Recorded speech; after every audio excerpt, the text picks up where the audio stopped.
Hopefully you guys got a kick out of that.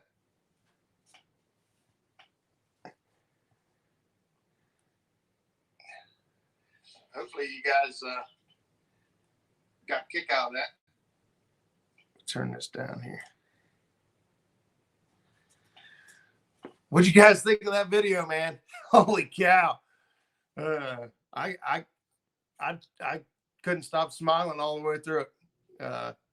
Just remembering all the fun that we had that day, and man, you don't get days like that very often. It was just one of those days that was on fire. They were eating, and we were able to get in front of the fish and put the bait right there in front of them, and it worked. Totally worked. You guys were paying attention in the video there. How small shad we were using that day. That's all the bait we had, and man, that didn't change a thing.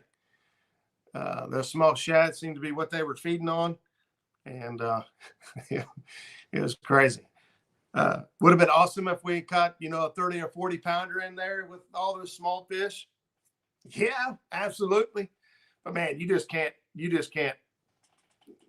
leave fish when they're biting like that, and it just turned out to be an awesome day. Should have been smiling all week. I have been smiling ever since that trip, man. And that was last week, and I'm dying. I've been fishing since that trip.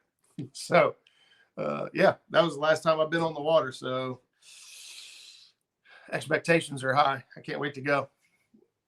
We will talk about that trip for a while. Absolutely, Zach. It goes down as one of our epic battles on the river. That's for sure. The rain and snow and sleet. It's fantastic. I can't wait to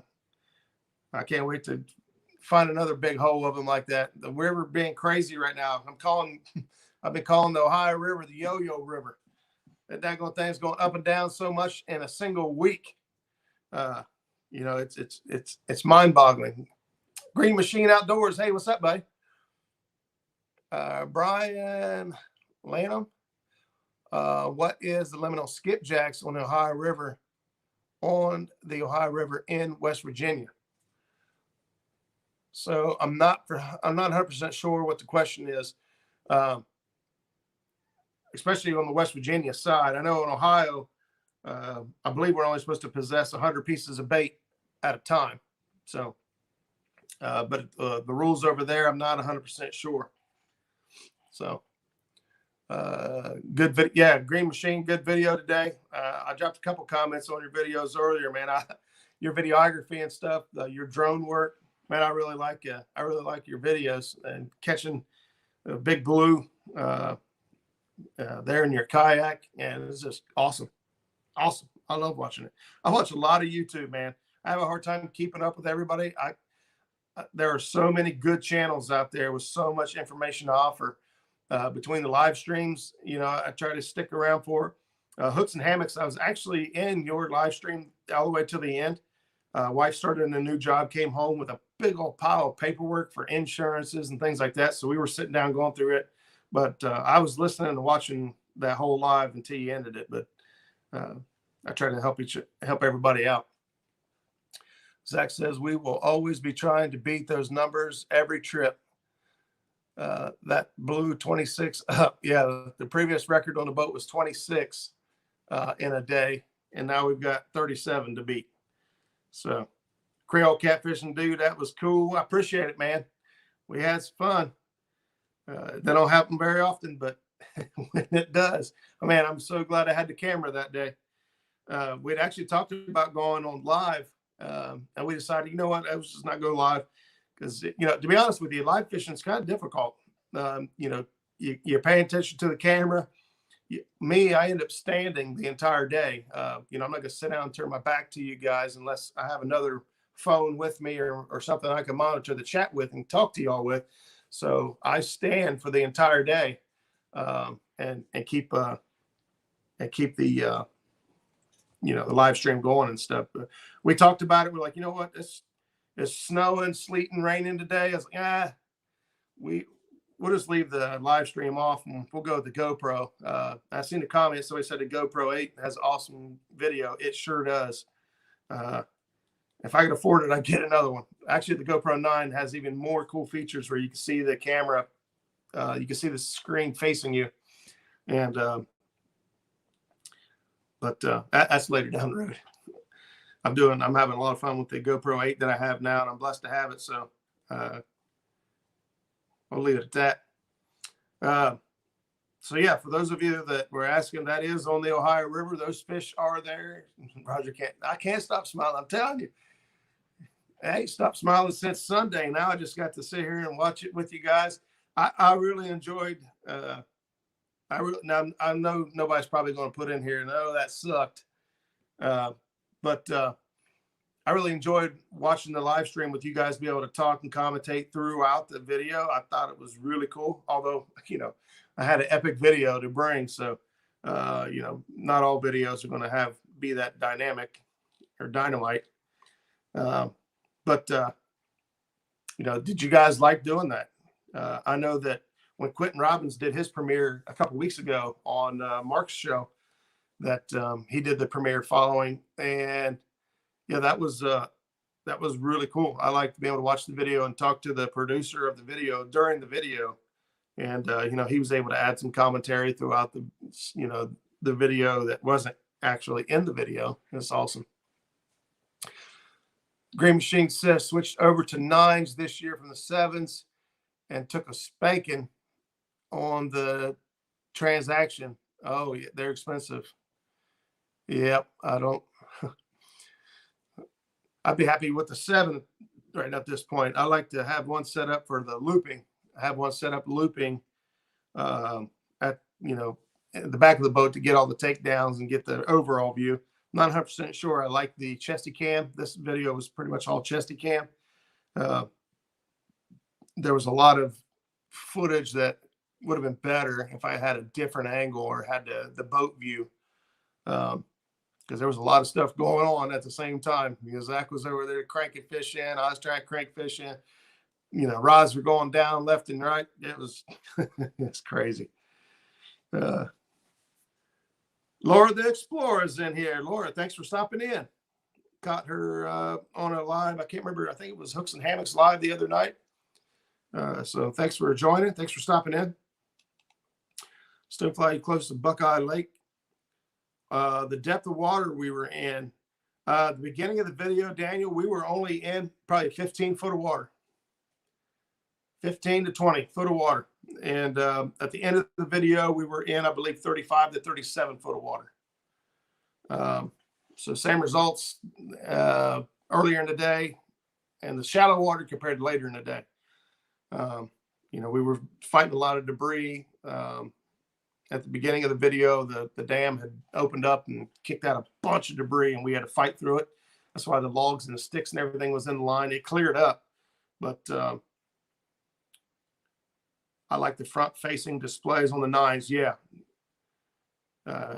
Fishing gear. Hey, Jimmy's in the house. What's up, buddy? Yeah, the front-facing display would make things a lot easier, knowing that you're on, knowing that the camera's got you. You'd have less throwaway footage. I had some really good clips here and there over the last year with my GoPro 8 that got tossed in the garbage because it was off center or wasn't even on us. Stonefly, great fishing down that way. So I find it harder to film in the big boat compared to kayak. Seems opposite of what you think. Wow. Yeah, that is opposite. I guess maybe in the kayak, everything's at arm's length. You can get to things pretty quick. Next few months, we'll be moving south to Gallipolis area.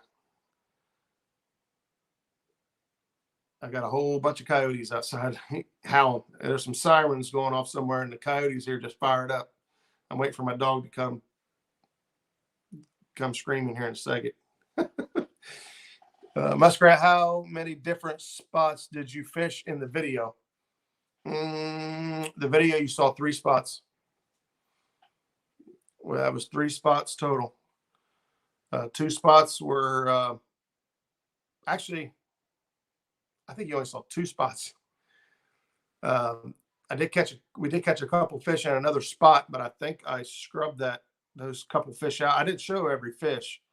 I scrubbed some of it out just so the video wouldn't be so long. It was already 22, 23 minutes long. So that's on the long side for a video. So I scrubbed some of it out. So I think you only saw two spots. 15 to 17 foot, something like that. If Zach's still in here, maybe he can correct me, but I believe that's where we were sitting in the morning. And then 35 to 37 feet, somewhere around there, 38 maybe, in the evening, afternoon. Have you downloaded GoPro app to cell phone? You pre-check angles that way. Yeah, Big Mike, you're right. But once I get going and once I get moving around, I don't leave it up on the phone. And so the front-facing camera would be a neat feature, but it's not necessary. I got the 8s last year, so I'll keep them for a few years. Yeah, my 8 will probably be with me until it gives out, until it's no longer no good. Muskrat, I'm going to buy a new fish finder for my boats. What do you recommend? J-Dog, I'll be honest with you. I like Garmin, and there's a few reasons. Bang for your buck, man, Garmin is very, very hard to beat. You get a lot of, do they have the best side imaging? No, I think Humminbird's got side imaging on wrap, although there's some Lowrances that kick, that are way up there too. But then the 2D sonar, I think Lowrance takes 2D sonar to a different level over Humminbird. But they're both fairly expensive. You get up in the 9-inch range or better, you're talking some pretty good money. You catch these Garmin's on sale. I've got 500. I've got two Garmin's now. I've got two 9-inch units, 93 SVs. I bought them on Black Friday deals. I bought one last Black Friday and one this last Black Friday, and I gave like $4.99 for the old one and $5.99 for this new one. And I got two 9-inch screens. I got an 18-inch screen. That's better than having a 12 in it. But I like the Garmin's. I think for the money, they are I think they're very good. John Patrick's message I'm not sure what happened there. Somebody accidentally got you, but that's all right.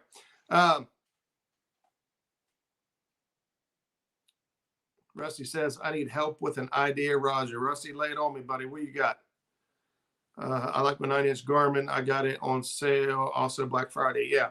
And actually, I don't know if Chad's still in here or not, but Chad's the one that, he saw that sale go on with the Garmin 93 SV this last Black Friday at my local Bass Pro Shop and called me and said, hey, I know you like the Garmin units, but they have one left down here.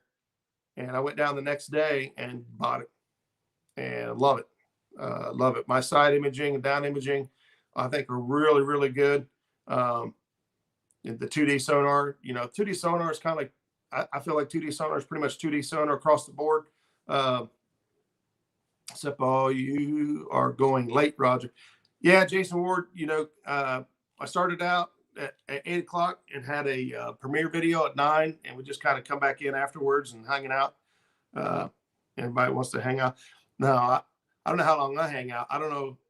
I don't know if I can keep a 1 o'clock in the morning or 2 o'clock in the morning audience like Stan does, unless Epic Catfish jumps in. Then it might turn into a marathon. But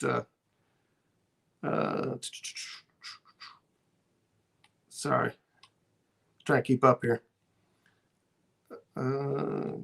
Talk about locations there on the Ohio River. Hooks and Hammocks says Muskrat Adventures, fantastic video. Thanks for sharing. I like the premiere format. Off the bed for now. Bye, everyone. Hey, thanks for stopping in, buddy. Thanks for awesome feedback. I appreciate it. And hopefully I can get back out there and get another killer video put together for y'all. I love fishing. I love sharing it. I guess you could tell me giggling like a schoolgirl all the way through the video, but my family's doing a benefit for my cousin's husband. I need to raffle something that would be good for some hillbillies. Not all of them fish big water and do what we do. I need something of doing a benefit for my cousin's husband. I need to raffle off something that would be good for hillbillies. Not all of them fish. All right, so you're trying to raffle off something to these guys. I'm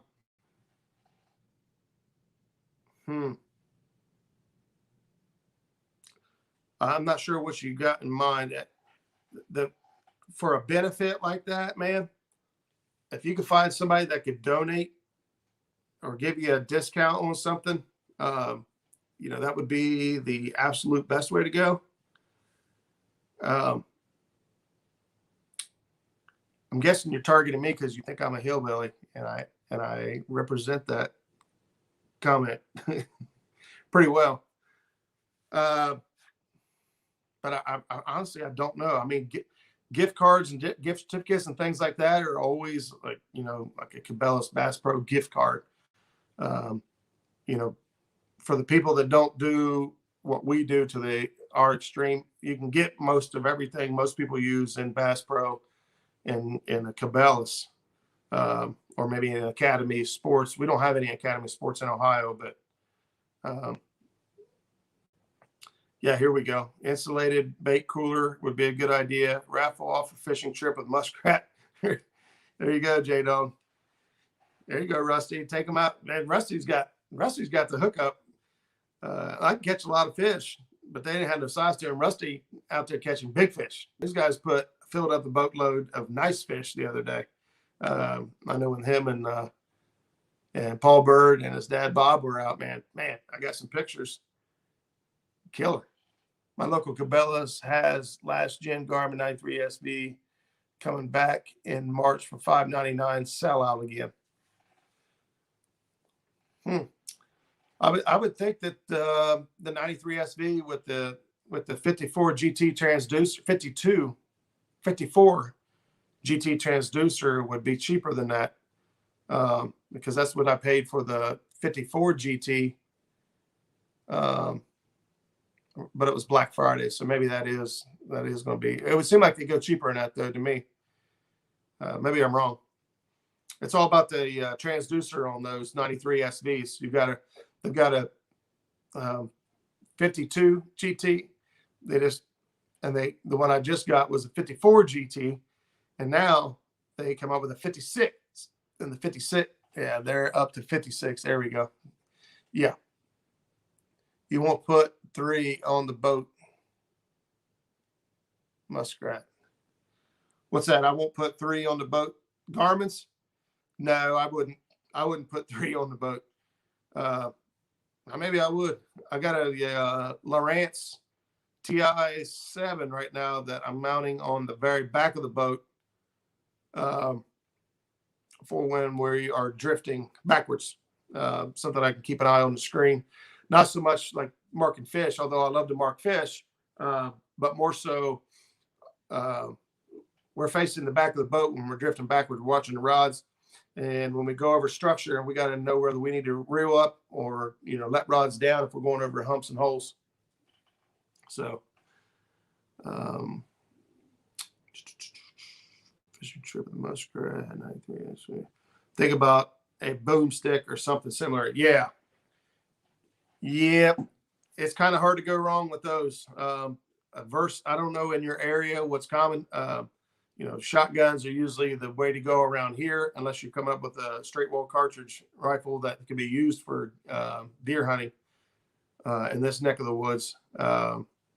Because we can't use high power rifles for deer. Now you can for like coyotes and things like that, but whitetail deer, you're not able to use high power rifle. So I know the Savage Legend was a 350 or the 350 Legend was a hot gun. Last time I went to the Whitetails Unlimited banquet, Yeah, the 350. Yeah. So that might be an option for you. That was a very hot gun in that event. Got to save space for live scope. I don't know if I'll ever go live scope. I love crappie fishing. Matter of fact, I watched an episode of Brush Pile TV today. I hardly never watch TV, but for some reason my internet was unstable and it disconnected from YouTube, and the Pursuit channel was on, and it was they were crappie fishing grain St. Mary's Lake here in Ohio on TV, and it was like March last year, and they were burning up some big crappie and got me my blood going.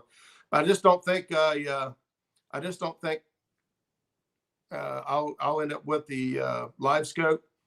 I do too much catfishing. I just don't see the live scope working in the waters I fish in. I could be wrong. Is anybody else out there got a live scope they use for catfishing? Because to myself personally, I believe that the muddy water, fast water, I don't see it being a real big benefit. And Jim's got the toys. I'm waiting for the Lowrance active target to ship. That right there is going to be there's going to be a good one. Live scope would be a killer for getting bait. Yeah. Rusty, I'm sure you've seen the live scope videos where the guy's throwing cast net on the bait, and it's just unreal what you can see, what you can accomplish with that.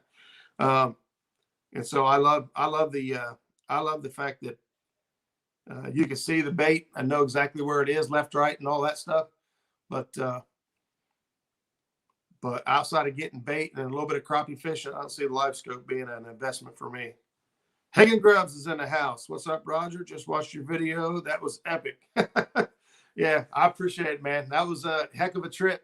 I wish there'd been some monsters in there, but man, when they're hitting like that, you just go with it and have a blast. We just had a blast. Watch the net hit them. Oh yeah, watch the net hit the shad on the way down with the live scope. Yeah, that is pretty good.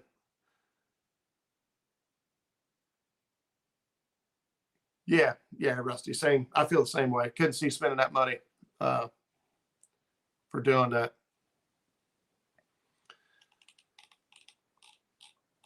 Hagen Grubbs, you getting out this week? Doing some fishing, buddy? I've been tied up waiting on my steering stuff to come together. J-Dog actually went to one of the shops down around him and tried to get it for me, but the fellow wanted the exact numbers off my steering cable, and which is fine. But on my steering, I've shoved it forward as far as my steering cable would reach, and so I mean it reaches and it works, but I don't know if that's the exact cable I really want, or if I should go with something a couple feet longer, because originally that console was back probably 3 feet. And so I stretched it out 3 feet. I stretched it out as far as it'd reach. And that's where I went with it. And so I can get the numbers for him, but is that really the way you want it? I'm going to want it to go a little bit longer, I'm going to assume, so that it can, I got room to flex. Saturday, we'll try to get on again. Longer, yeah. Yeah, that's what I was thinking. I'm going to go longer. I measured it out what it is right now, ballpark, and it looks like it's 20 feet is what I've got it stretched out to from the tip of the, that's a rack and pinion steering. So the end of the rack, all the way to the, the bolt that goes through on the steering rod. It's right at 20 feet, I believe. And so I'm thinking I'm going to need a couple feet longer just to make sure that, I've got room to, they call for highs around 20. Woo-wee. That's all right. We still fish. Zach's boat don't freeze up like mine does. Once I get the steering fixed, it won't freeze up on me either. So yeah, I was trying to look at the cables to figure out, what I need to order or what I need to look for down there. We're hoping he's got something used uh, in good condition, or you know, I don't know. I don't know what kind of shop this is. Like I said, J Dog's trying to help me out with it, find what I need. So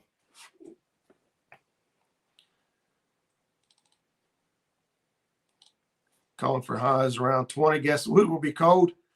Yeah. If we're lucky enough to find fish, Zach, I was looking at the water levels for down around where we were going to go.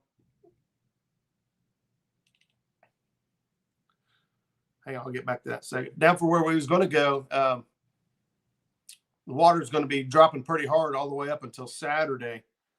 But down around Ripley area, down in there, it's going to drop like a foot maybe, but it's not dropping like the rest of the river is. It's been pretty consistent down there. And I feel for a more active bite, I think we'd be better off in that more consistent water where it hasn't been yo-yoing around. So because the thing is the water shoots up and high water's fine. But it seems like these fish need a couple days. It comes up and levels off for 2 or 3 days, and then no fishing's fine. And the same with the drop. When it drops, it can drop down, and that's fine, but it needs to level off for a couple of days, and to make the fish comfortable, and they got to have some consistency. And that pool down there, the Meldal pool we're talking about, has been a lot more consistent. It doesn't really fluctuate as quickly as it does up where we are. So something to think about. I was going to send that to you today, but just ran out of time and forgot, to be honest. I got me a new stick steering cable for mine, almost seized up.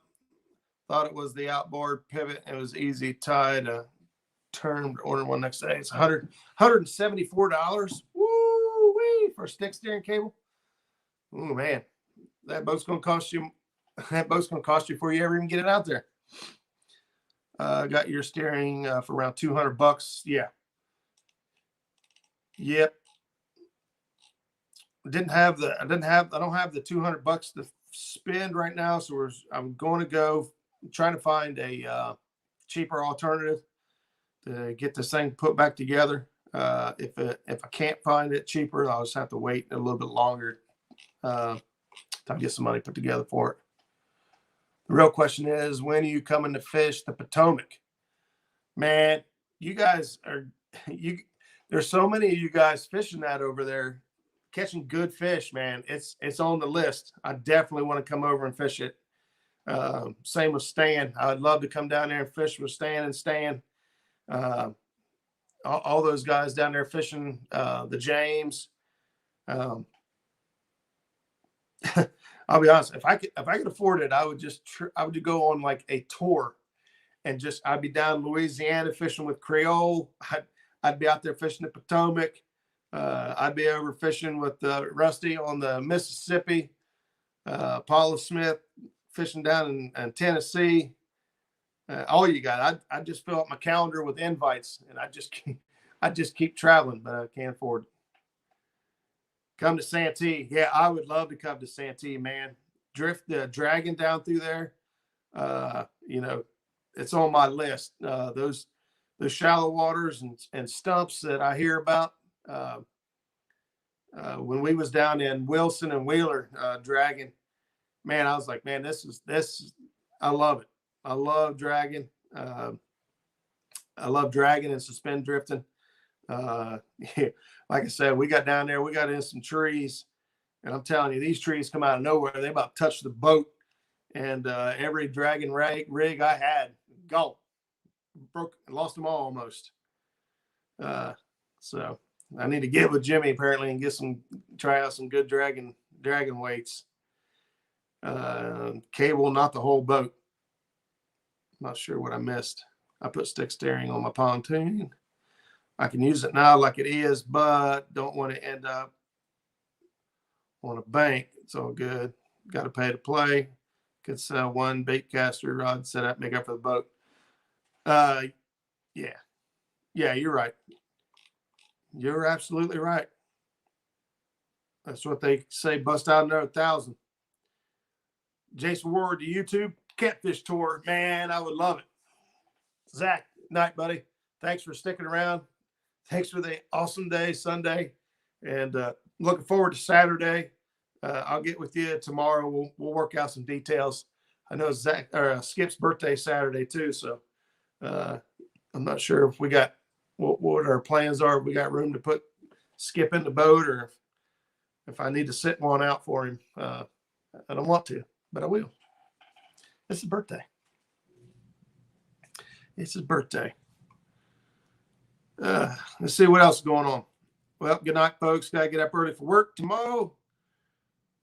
Great show. The premiere tonight, Raj Dodger. Hey, man, thanks. I appreciate it.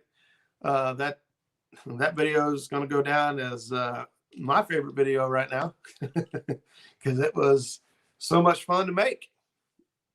I honestly, editing that thing was a nightmare because I finally got a laptop that's good enough to use.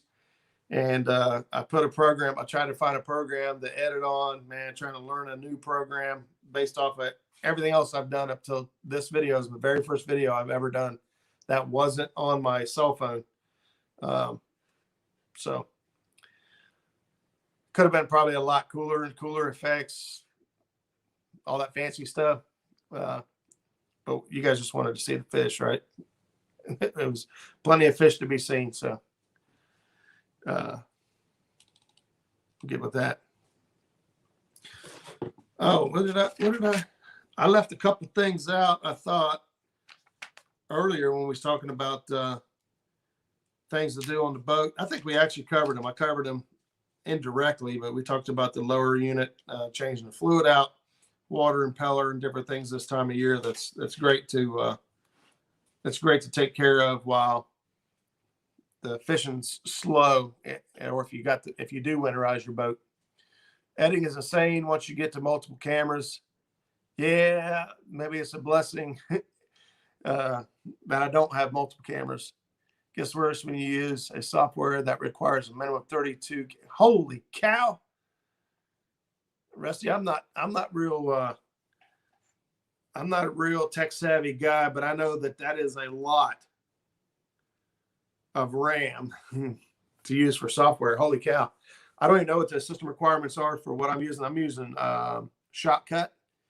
I actually started out with DaVinci Fusion 17, I think. That is not where you want to start as a beginner looking for a program online. So I went with Shotcut. It was very newbie friendly, and it was very newbie friendly. So I kind of went with it. I'll kind of learn how the strings work through it, and then I'll go from there. I'll upgrade into something better. Mopar Marco, what's up, buddy? We're just hanging out. We had kind of like intermission. I had that video premiere in the middle of the show tonight, and we just kind of came back around afterwards and hung out. And we're just shooting the bull, talking about fishing, talking about. So one of the questions like earlier was, I think it was Stan was asking about the bait size, bait selection that day. And, maybe the fish were feeding on, 3-inch shad, and it was a perfect match to their, matching the hatch basically. Now, normally I will, this time of year, we use a small bait no matter what. So I'll take a giant shad and I'll cut him up into chunks. My chunks usually ain't no bigger, wider than a quarter for this time of year. One of my favorite cuts is to cut the gut pocket out, lay him on the back, kind of like a big skipjack. You guys watch old Steve Douglas episodes where he cuts that gut pocket right out and then just chunks the spine up. And that's what I love to do if I got a decent sized shad. That's what I'm doing. I'm cutting the gut pocket out. I know if you cut it, you get that gut pocket and the gut staying there for about 5 minutes. And then after them guts are gone, you've got an empty cavity down there that's helicoptering. And that is not a natural presentation for your bait. So even though, the fish are going after the scent and the fish are going after food, that is not natural. I don't see them fish wanting to, I don't see them fish really wanting to attack that. It doesn't look right. Something's wrong. So myself, I usually cut the gut pocket right off. They're going to fall out anyway in just a few minutes. I'm not trying to catch a channel cat, which is, you can catch nice fish on the gut pockets. I'll be honest. There are times that I use just the gut pocket. When you lay them on their back and cut down behind the head and cut the gut pocket all the way off, and then cut the back section out of that gut pocket, you actually get like a sealed gut pocket. You have a hole in the front, and that's where you run your hook. The guts can't come out. That turns into a decent bait. But as far as chopping the shad up and having all them hollow sections, I don't do it. If it's a small shad and I do that, I just cut the guts, cut right through the rib cage and get that hollow cavity out. I don't want it.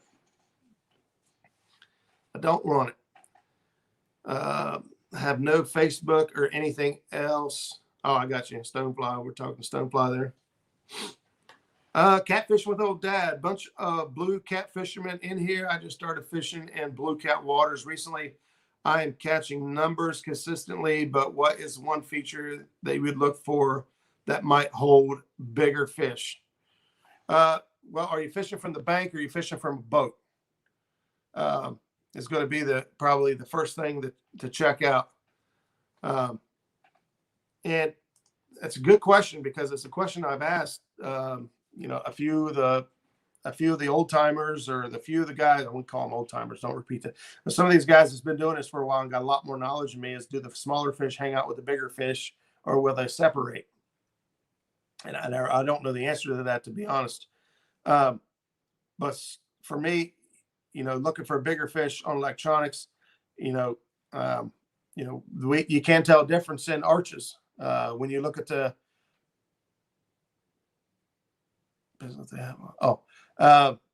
you can tell in the arches typically whether they're small or larger fish. And if you are, let's see, boat. Okay. So the other thing to look at is your color scale on your electronics. So, if you are, if your color scale, like for my my Garmin's, yellow is hard.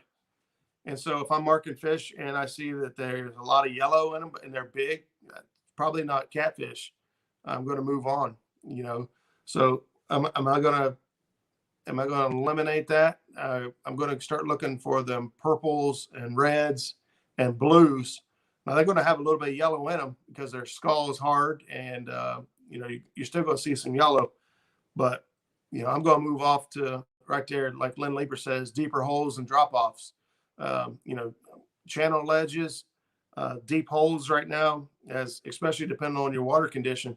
Your water condition is low, which, here lately we've been experiencing low water until last week, and the water shot up again. We've been finding a lot of fish in deep water, and our waters 40 to 50 feet is deep. So deep is relevant to the area that you fish. Same as, big fish is relevant to what's available in your area. If you're catching decent size, fish, what are considered big fish in your area? Is a 30 or 40 pound fish possible? Or is that, kind of hard?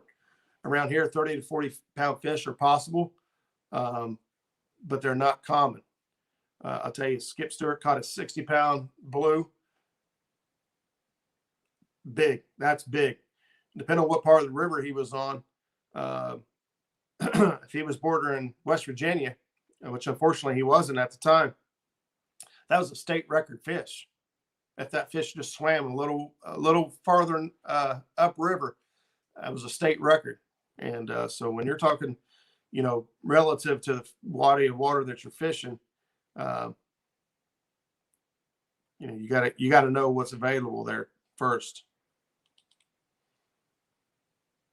I want to give a shout out outside to Georgia Fisherman, Fishing Made Easy, 5.12 pound shoal bass, West Virginia, Flint River, and the real Jedi from Alaska. He catches 10-pound bass even when he was like 9 years old. There you go. Appreciate that, man. Let's see. Oops. Well, I'm trying. Oop, there we go. Sunfish Assassin. There you go. If you're able to drop that link, you can drop the link in here. Ain't nothing wrong with that. Depending on if they have the card, deeper holes, drop offs, deep water with structure. Question: what about lakes? Daniel, what are you asking the same question? How to target bigger fish in lakes? Or are you asking a different question about lakes?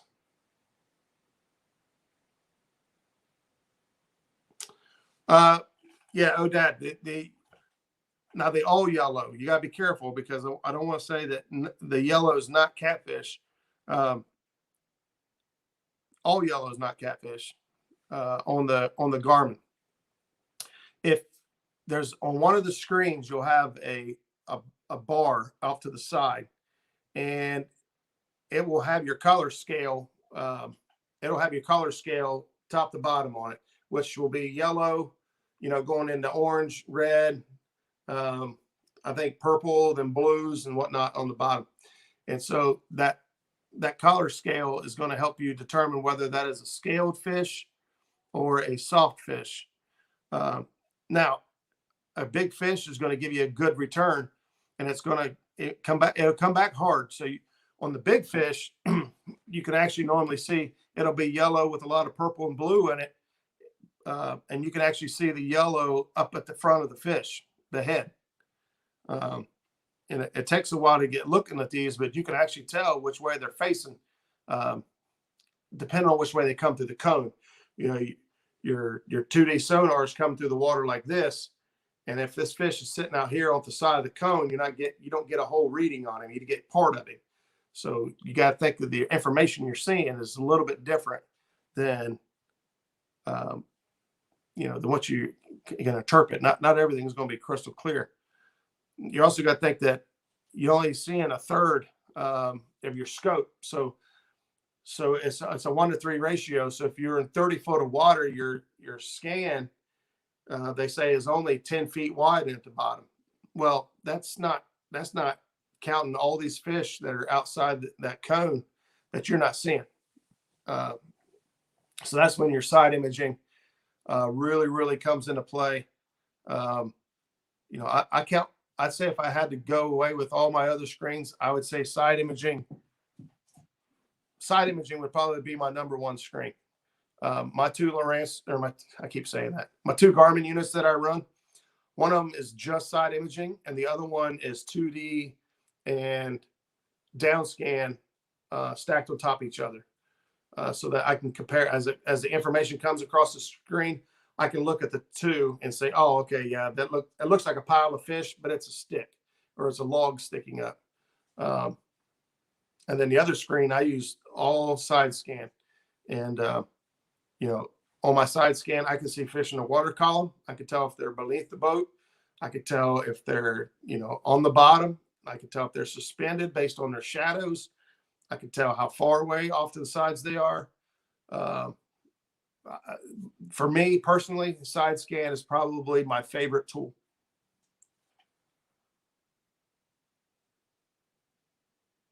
Want to do a video on that exactly? I probably could. I could probably do that. Get back out there and do, scroll over some fish and kind of show what we're looking at and what we're looking for. Tim Scott was on last night on Stan's show, and I never really thought about this, but he was talking as much detail as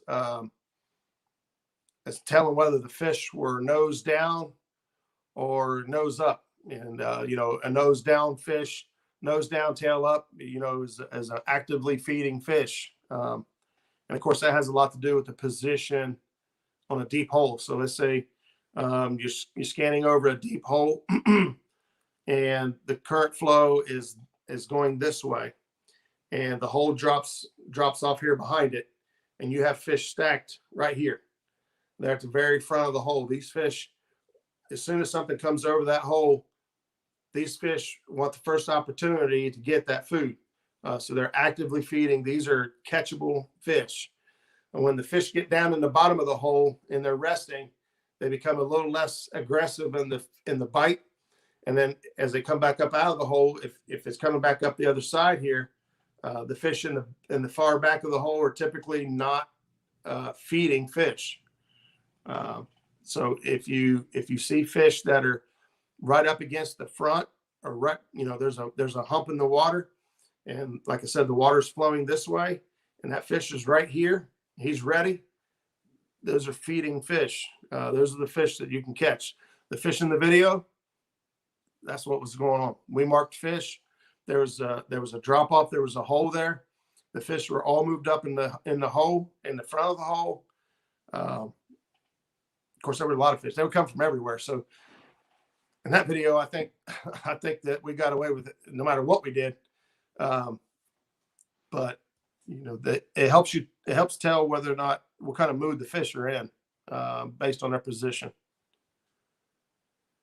Yeah, do that, Roger. Hey, John Boy, man, thanks for stopping in. Appreciate you being here. Thank you. If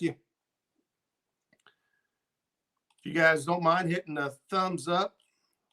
Actually, we're down to 26 people, and we got 26 thumbs up. That looks pretty good. Minus the 2 thumbs down. You can't make everybody happy. It's okay. Let's see what else. You guys got any more questions for me? Any more questions? Okay, I'm back, Ben, on a phone call. Dan, I hope your luck's turning around. I think he was having some issues there in the garage earlier, the barn.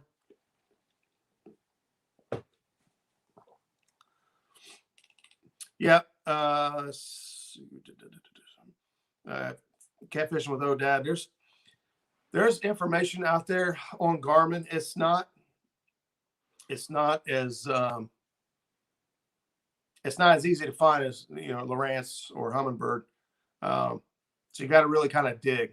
I've had to play around a lot with my units to figure out things. Let's see. I just put a video out, I think last week or so, about the shading, on how to find, how to go through and set the shading up on your graph on Garmin's is so complicated. It was so many steps. It was, I thought it was crazy. So, the color shading was one that I did. I didn't go on and look. There are a couple other videos out there that cover that as well. But as I come across things on my units that I think I can share and help you guys out with, I'll be more than happy to throw a video out. What electronics do you use most to find bait? It's really a combination of side scan and 2D. I mean, I'll be honest with you. We kind of go through there with the side scan, and we could tell the bait's off to the left, it's off to the right. We can even mark it and circle around and come back to it and drop, throw the cast net on them. And that's in Zach's boat. He doesn't have a unit up front. On my boat, I've got a Humminbird Helix 7 mounted on the very front of the boat. It's connected to the trolling motor transducer. And so I would just move right up on the fish with the trolling motor only. And as soon as I mark them, then I'll throw the cast net. The unit I got doesn't have, it's a mega down imaging unit, and I don't have a mega head unit. So I can't use the mega down imaging. I can only use the regular 2D sonar and get good quality photos. And the side scan, doesn't work on that because of the Yeah, I'm not even sure if they make a mega side imaging unit for Minn Kota. To be honest with you, it's a transducer.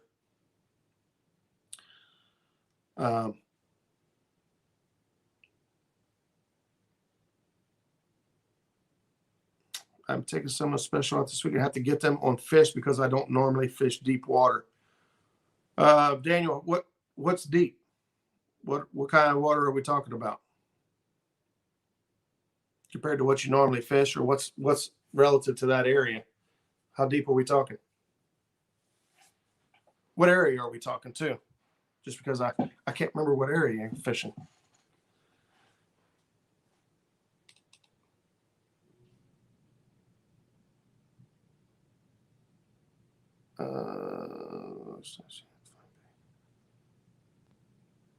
Maybe I missed it already.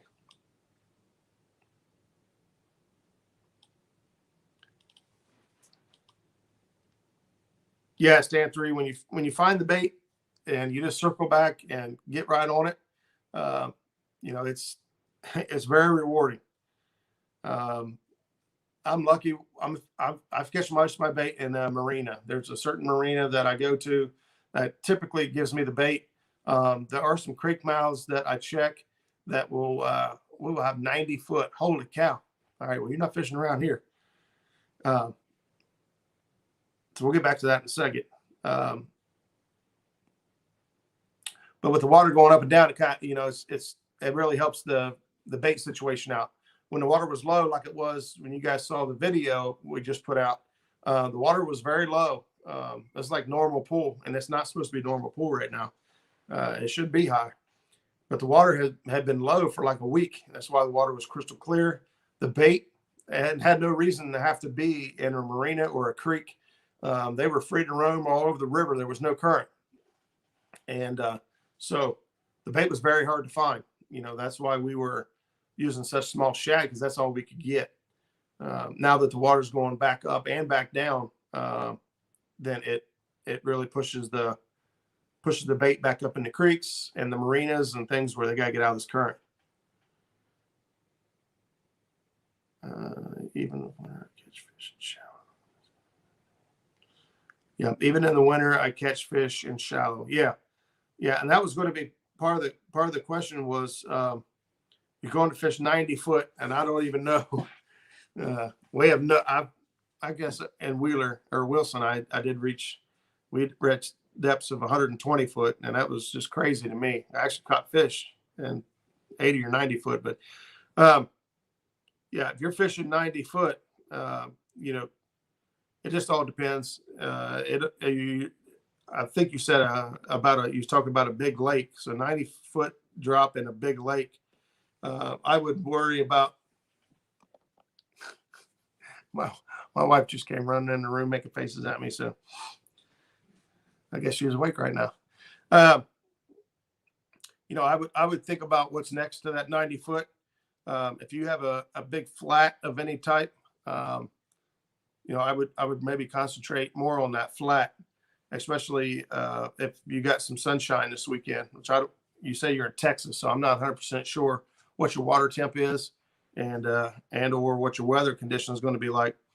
But our temperature last time I was out, 48 degrees. All right, so that's not too bad. So at 48-degree water, there's really no real reason for them to have to hunker. There's not a wintering hole to be at 90 feet deep, unless that's average. No clue what we're talking about here. So, some of that shallow water, you just got to figure out wherever the bait's at, that's where the fish are going to be. If you've got sun and you got warmer temperatures up on a flat somewhere, there's a good chance you can catch a good fish up there on the flats, even shallow. I'm talking 2 foot of water.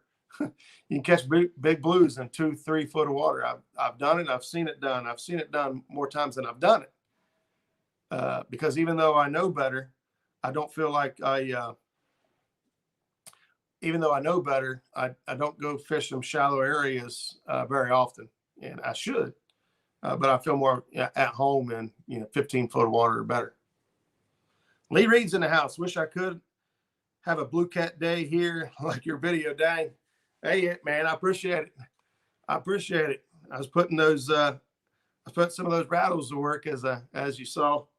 And that one rig I made up, it's kind of a funky rig. I don't have any here in the house, but with the rattle and the hook at the end, and then I run it up and run a secondary hook, kind of like a Kentucky rig in a way. I run a dropper on it. My thought process on that rig was if I'm going to run a lot smaller baits, I want to put a lot more baits out in the water to get some scent working around. So, but yeah, that rig was working really well. There's an old dam that runs 20 feet under Cedar Creek. Center Creek. So we are talking about a lake, right? Because the old dam, I'm going to assume they built a new dam somewhere pretty close, which means that you're even on a lake, you're going to have some current, because they're pulling that water out as you get farther away from that dam. Unless you got good tributaries feeding in, you're going to have good current down there. So you're going to be able to fish it. I usually fish the feeder creeks. Yeah. And that may be your best go, depending on where the bait is. If your bait moves back here in the feeder creeks and you've got, nice shad, watch your water temperature. As your water temperature rises in these creeks, if they're feeder creeks and they're bringing in fresh water, then you should have a little bit warmer temperature. And it only takes 1 degree to 2 degrees to get these shad to want to be in that water. And one thing I've learned a lot here in the last little bit listening to Epic Catfish is catfish want to be comfortable. They're just like us in a lot of ways.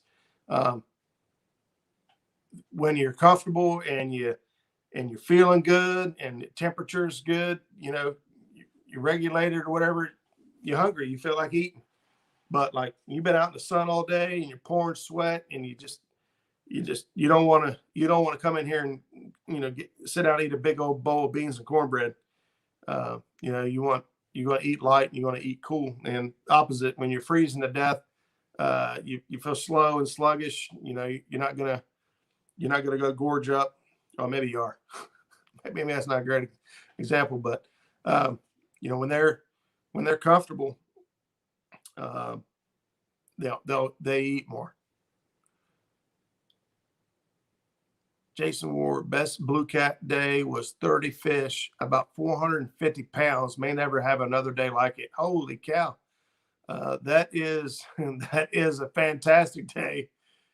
Jason Ward, it reminds me of a YouTube video, one of the very early YouTube videos I saw. The guy was on the James River catching like 20, 30, 40, 50 pounds. I think he was, man, I don't remember how many pounds of fish it was. It was crazy high, super crazy high fish he caught in one day. And it sounds like that kind of day for you.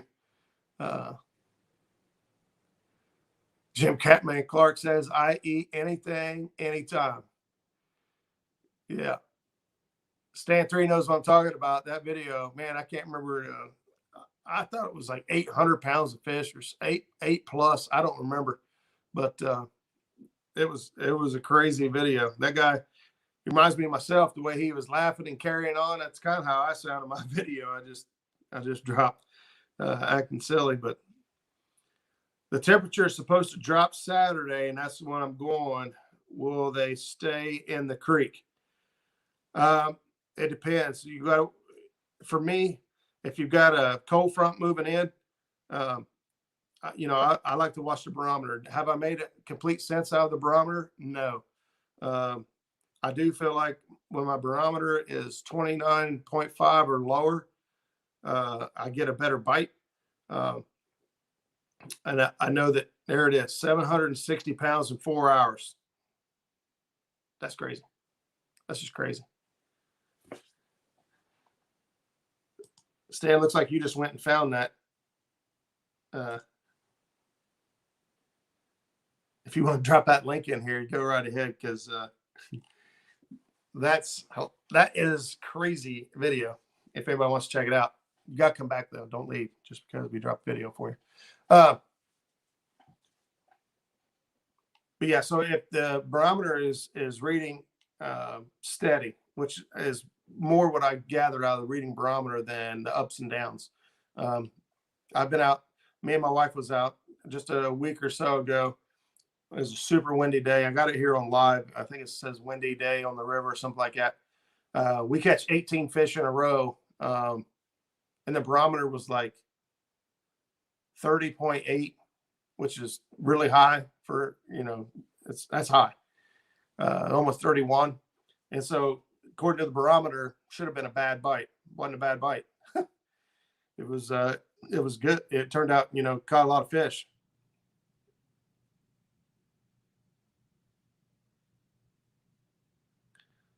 Lee, I just read that. Man, don't you worry about a thing, man.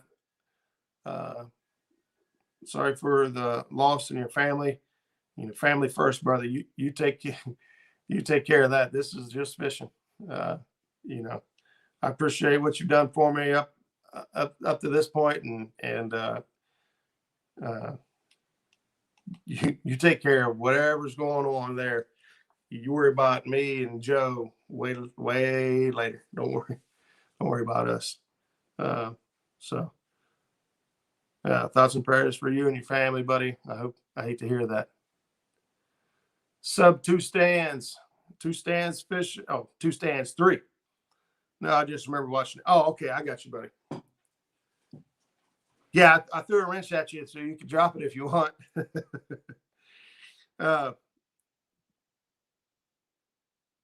I seen that video stood out for us at Shad and Gold Eye were busting around us all day and fish were chasing bait. Yeah.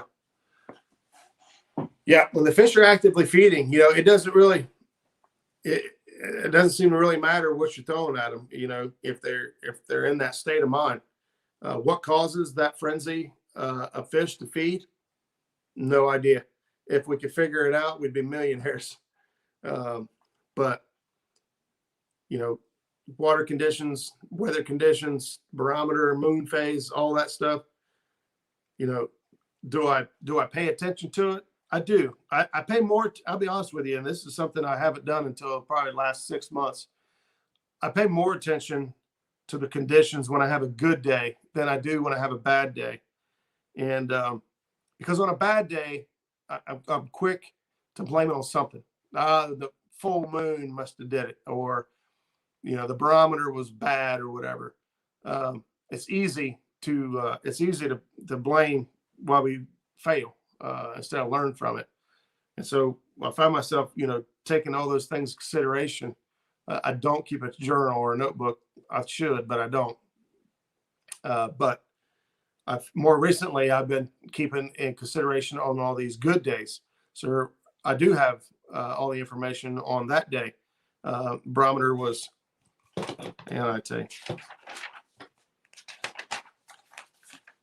the barometer was 29.3 that day. Water temp was 38 degrees. Air temp was 24 degrees in the morning, rose to 34 degrees in the afternoon. See what else. Current flow was 0.7. Actually, it was 0.7 when we was at the dam, up by the dam, because we were fishing close to the dam in the beginning of the video. When we got down, oh no, I'm sorry. It was 1.3 by the dam, 0.7 later down. So, I'm keeping track of the days I do well instead of, trying to blame everything. Has anyone besides me kept native fish in an aquarium? I did many moons ago, but they destroyed the bait, the tank. The sunfish and bluegills and stuff. They're very aggressive. So when we put feed in there, actually what happened was I put a couple channel cats in there. They were like yay big, and they knocked over everything, tore everything up. I did have other fish in there, so it didn't turn out to be a great idea, to be honest. But I haven't ever tried to keep anything else. And a fish aquarium works okay as a bait tank. Uh, it's not my. Now, if you already have a fish tank and you have all the filtration and everything for it, it's a great way to keep some bait. But I just don't feel like it keeps a lot of bait for very long, especially in the summertime. That glass heats up real quick with the water, the outside temperature, and there's not much you can do about it. Control. My best bait tank I made was out of a deep freezer until it finally gave up, and it finally gave up. And now I use one of the 275-gallon plastic tote troughs that you guys may have seen in a couple of my other videos that I got plumbed in with a pool pump. Caesars Creek Deep Lake, it is finally stocked blues, fingerlings. Too bad it'll be dead when they get to pig size. Too bad it'll be dead. Oh, too bad I'll be dead. I'm sorry, Warpig. When they get to pig size. You'd be surprised, man. Hoover Reservoir, man, they started stocking in 2011, and we're up to 40-pound fish. I don't know what pig size you're looking for. 30 and 40-pound fish keep me pretty happy. They're not all 30, 40 pounds there yet, but they're growing fast, man. I've got a buddy that swears that there's been blue cats caught in the 100-pound range or seen in the 100-pound range at Caesar Creek. He says that they have a visitor center there, and they've got pictures inside the visitor center of divers going down. Of course, Caesar Creek was a flooded town. Talking about them guys seeing, blue cats in there, big as Volkswagens, how the story goes. But he says there's pictures and stories of giant blue cats already in Caesar's Creek, and I'm just not seeing that information anywhere. So maybe if you're more native to that area, you can help me out, because I'm telling him he's wrong. But let's see, kept about 10 different species. No kidding. In the tank together, or you talk about in the tank together, 10 different species, or 10 different species over the years?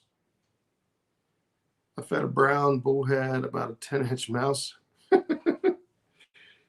Yeah, I believe that. They'll eat anything.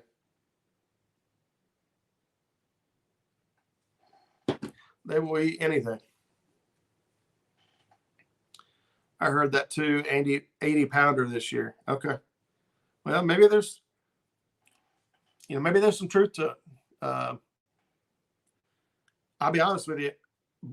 Why there isn't already big catfish in there is beyond me. The lake has got plenty to offer, that's for sure. Especially when it comes to food. I mean, that place is full of big shad. I've seen, I've caught a ton of crappie out of that lake. I know a lot of people call it the Dead Sea. I've never catfished it. I gotta be honest with you. Quick story about myself. When me and my wife met, she used to live up at Springboro, and her daughter went to school there, had about 3 months left of school, and didn't have a driver's license. And me, being the new guy, in the scene, I wanted to be cool and be like, hey, you know what? I know it's a long drive. I will take you to school. We'll just take you to school every day. No big deal. Well, it was an hour and a half drive one way. All right. So that's how much I loved her. I still love her. That's how much I love her, as I went and drove an hour and a half one way to take her to school. Well, guess what? About 20 some minutes away is Caesars Creek Lake. So I wouldn't drive an hour and a half up there, drive an hour and a half back, up, pick her up. So we would drive an hour and a half up there, me and my father-in-law, and we'd drop her off at school. We go to Caesar Creek Lake, and we'd fish all day. When it was time to pick her up from school, we'd pick her up and bring her home. So 5 days a week, I fished Caesar Creek Lake for 3 months. And, my crappie spot, right down there in the cove, you can walk down from 73 right after you come over the bridge, heading towards 71. You can walk down to the water there, and there's a nice little cove there, big deep cove, nice wood structure. Murdered the crappie in that cove. I don't know. Fishing from the bank. I didn't take the boat up there. Let's see. I heard that too. 8 pound, 100. Yeah, war pig, 100 foot deep in spots. Yeah, I pulled it up on Navionics and checked it all out. They, it's a big, deep lake. Why it doesn't already have monster fish, I don't know. And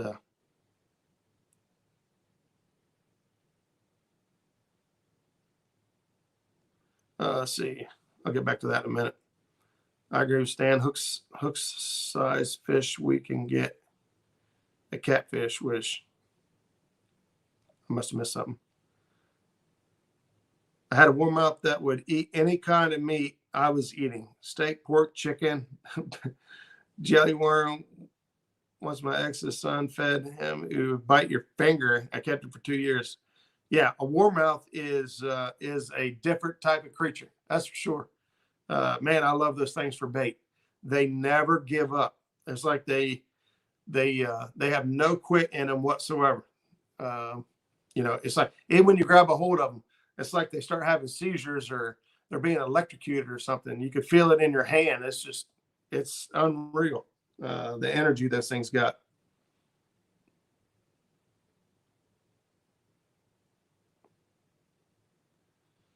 So the record just got broke last year here, 80 pounds, and went from 40 to 80.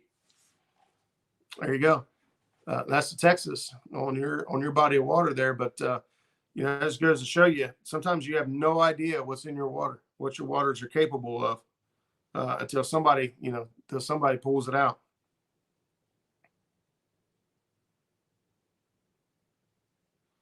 The green sunfish are the hardiest for bait where I fish.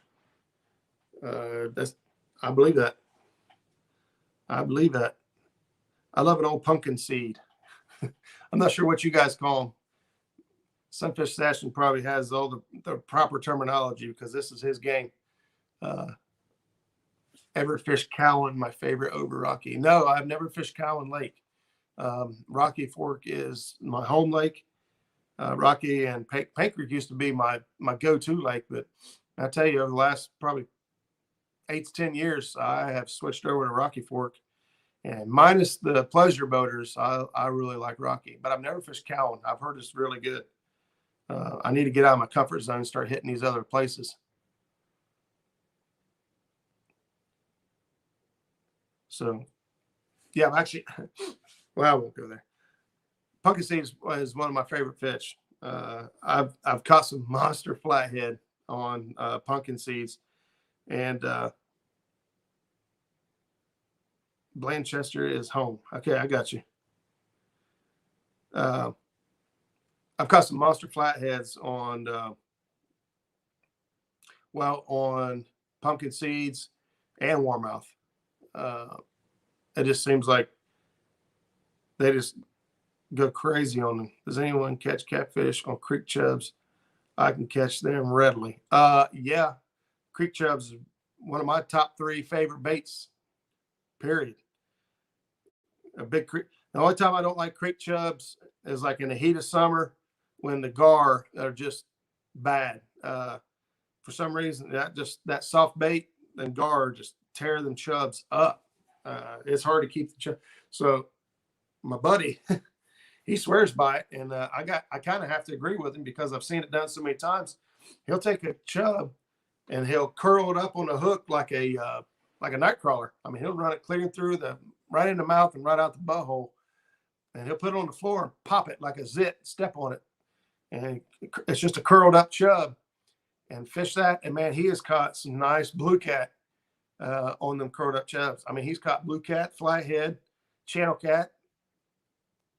Chubs are great bait. Chubs die easy in the summer. I do pretty good keeping chubs alive. I got lucky. I got an extreme bait tank off a buddy of mine who's getting rid of it, and I actually do pretty good keeping them. Yeah, chubs are bloody too. So even if they die, we put them on ice and we'll chunk them out depending on the size. And we can get creek chubs up to 11, 12 inches long. well, one pond we used to be able to fish. I don't think we can fish it anymore. It was a golf course. Guys started complaining we was fishing on the golf course. I catch them with a hook. Yeah. Yep. We got a creek. We got another creek now that we use, and just a real small hook, no bobber, no sinker, no nothing. A wax worm or a piece of night crawler. I've caught them on corn. Put 2 kernels of corn on there, boom, and it was tearing them up. It makes me feel like a kid again, playing in the creeks like that, seeing if I can get this fish to bite. But we love it. This creek isn't 15 feet wide, 15 feet wide and knee deep. I have a few holes in it there, waist deep. Yeah, red worm. Red worm is great because they're so small in diameter. They don't hollow out like a night crawler does when you pinch them off. The red worm kind of consumes the hook and stays on there for quite a while. So I agree with you there. I like a red worm for bait fishing.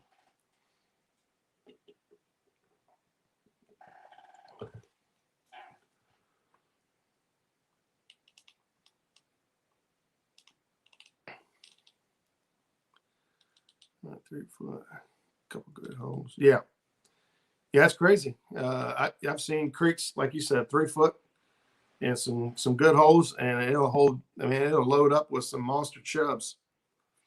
I used to go trap them. I'd go, set big, minnow traps. I'd stretch the holes out in them just a little bit bigger so I can get the big creek chubs in there. And man, that was great. That was great bait. Caught my biggest smallmouth I've ever caught. I caught a 7 1/4 pound smallmouth on a creek chub catfishing one night. True story. Where I was fishing with an old man, a neighbor of mine. He was an old veteran that I hung out with a lot back. This is a long time ago, and we were both night fishing late, and I think he fell asleep. Next thing I know, his rod goes sliding by my feet. And I was able to catch his rod and start fighting the fish. And I yelled at him to wake up. I said, "Man, you got a nice catfish, man. This is good fish." And gave him the rod. And he ended up giving it back to me. He was old. And he was like, "Oh, it's a big one. It's a big one." And it was big. It was 7, like I said, 7+ pound smallmouth. And I don't know if that was a record then, or even if it's a record now.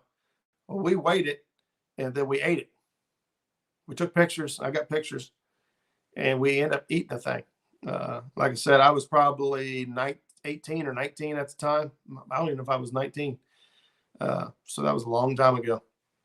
I didn't know anything about records and CPR and all this other stuff. I just caught a giant fish and got some good pictures with it, and then we ate it. I don't even like bass.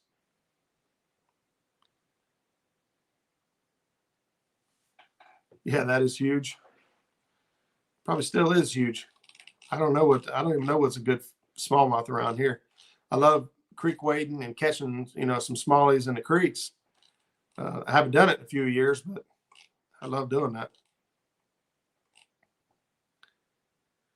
Well, listen, guys, it's getting late. It's almost 11 o'clock, and I've had a good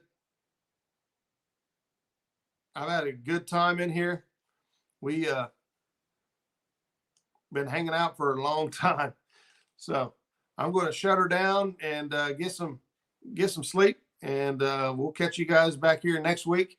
I got a couple guests lined up. I'm not sure who's going to commit to next week, so I'll drop a thumbnail when I figure it out if somebody commit to it, or if anybody else wants to hop in some night, give me a holler. We'll bring you on the show. We'll talk. So appreciate you guys coming in. Thanks for the support on the premiere drop, and we will catch you guys next Tuesday night. Same cat time, same cat channel. See ya.